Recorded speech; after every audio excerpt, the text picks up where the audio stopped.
Hi, my name is Emily Pion, and I'm going to be talking to you today about accommodations in sports because I believe everyone deserves that equal opportunity to participate.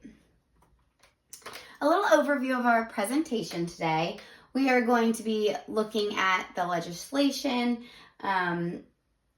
around students receiving accommodations in sports, some ethical considerations to consider, recommendations for schools and athletic organizations, and work on understanding how we as educators can provide these accommodations and fight for what our students want in order to get an equal opportunity to play.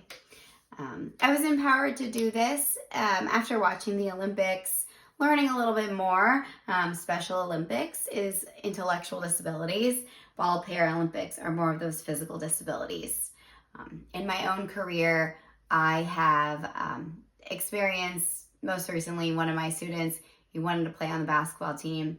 He was great at basketball, but had some more significant challenges. So figuring out what I could do to navigate him being able to play on the team.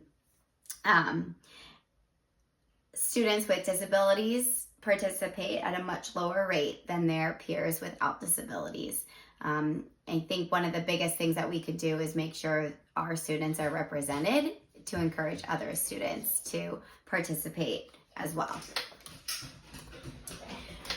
Just some legislation and policies to be aware of. The Americans with Disabilities Act, the Title III of the ADA, aims to ensure accessibility of facilities and programs to individuals with disabilities. Section 504, which extends protections to a wider array of impairments than IDEA, and affecting how courts may apply the Athletic Association rules. And then we have IDEA, which limits disabilities to 13 specific classifications, requiring special education. So again, the ADA in Section 504 really gives a wider place for us to have students get accommodations. But all of these are important to know as we talk about the next steps. With Section 504 specifically, one of its goals is to permit students with disabilities to understand the risks, but live life to the fullest. And if their dream is to play a sport, then we want them to live that life to the fullest. Some eligibility considerations. So students with physical disabilities, they looking at how they can access the facility, access the court. Hearing impairments, so students that might have a hearing disability and for both listening and communicating. Visual impairments, making sure that accommodations to have them access regardless of their visual impairment, as well as learning disabilities. Thinking about sports strategy and team dynamics. Another disability that we can also think about with this is students with a paired organ or without a paired organ. So it could be a kidney, it could be an eye. Again, being aware of the risks, but finding those accommodations for them to still participate. So there's quite a few things that we can look at when we are determining whether an accommodation is reasonable. So the first one is the necessity. Are we making sure that the accommodation does not provide an unfair advantage? While we do want students to participate, we have to still make sure there is equitability on the court or the field. The next one is reasonableness. Can the facility provide the accommodation needed? The answer could be no. The Supreme Court has ruled that accommodations cannot cause undue financial or administrative burden. So what other ways can we have students participate to make sure it's not a financial burden or administrative burden? And the third one is fundamental alteration, which is the nature of the game does it still work? one example where it might not is a student might, one example I gave in the reading was a swimmer was paralyzed from the waist down. And she could practice with the team, swim with the team, but because of some of the accommodations she needed, her points could not count towards her team score.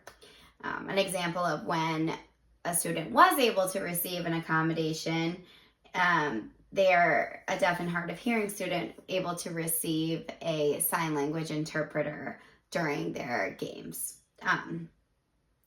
So if schools cannot find ways that they can participate, being able to provide alternative opportunities for them to participate. These are just some additional notes about eligibility of students being able to participate.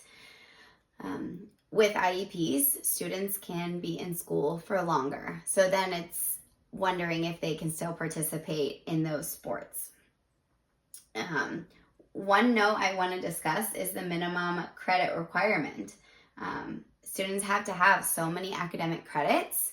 I know that's a huge thing with sports in middle school and high school in general. So a student being able to receive not only their accommodations on the court, but also all of their accommodations in school so that they are meeting those grade level requirements. So that case conference committee is so important with the teacher of record, any related services, the parent, the counselor, maybe making sure the student has tutoring or testing accommodations in order to meet that requirement to participate in their sport. And then we come to some recommendations going forward.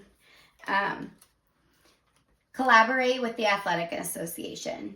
This could be the teacher, could be the parent, working with the athletic association to develop policies in place. What do we do when a student is asking for these accommodations? There needs to be a process for that, as well as procedures on how we make the decisions, so that if a student needs materials for their sport in Braille, any student could then get those accommodations so that the accommodations provided can be accessible to all who need them. The third one is streamlining decision process. So making sure that there is some individual aspect on the focus and the need of the of what is needed, so that it's not something that is taking a long time to make a decision about. Again, having a process for making those decisions. And then open communication with the family, so that there are no disputes regarding the player participating in their sport. So our challenge is to make sure that all students should be able to participate in sports, knowing that there are ways to ensure access for that. So I really liked this quote from one of the sources, that treating everyone alike can be a form of discrimination, depending on the degree and relationship of the child's impairment. So we are their first step in communicating their needs and advocating for what they want. Attached are some of the resources that I have used as well. Thank you.